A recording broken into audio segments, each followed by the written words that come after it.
یوسف جمال.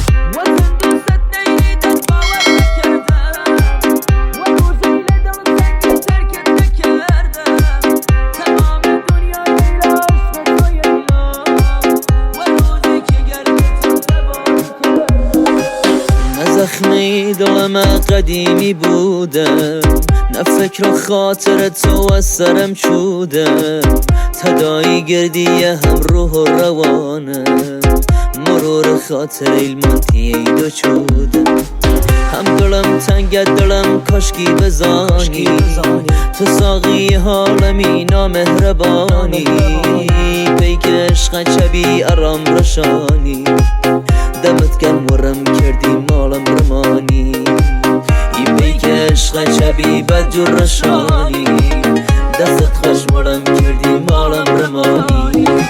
خنجر بیا قلبمه بکن خلاصی بکن، تو اول شروع کردی خودش تمامی بکن. لاقی درکمت تو نیج اضافی بکن، شب سینه جای تو نخ خودش نابودی بکن. خنجر بیا قلبمه بکن خلاصی بکن، تو اول شروع کردی خودش تمامی بکن. لاقی درکمت تو نیج اضافی بکن، شب سینه جای تو نخ خودش نابودی بکن. شب سینه جای تو نخ بکن نابودی بکن.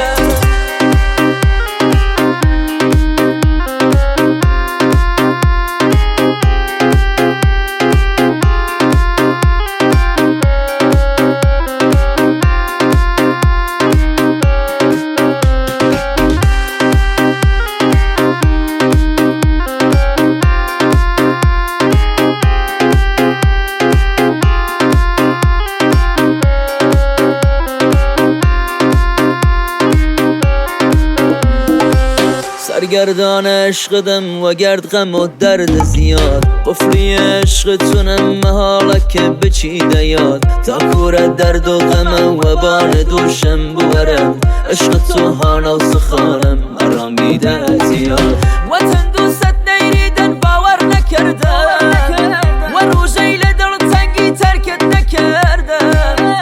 تمام دنیای ایلا عشق تو ایلا، و روزی که گرد تو تباری کرده. تمام دنیای ایلا عشق تو ایلا، و روزی که گرد تو تباری کرده.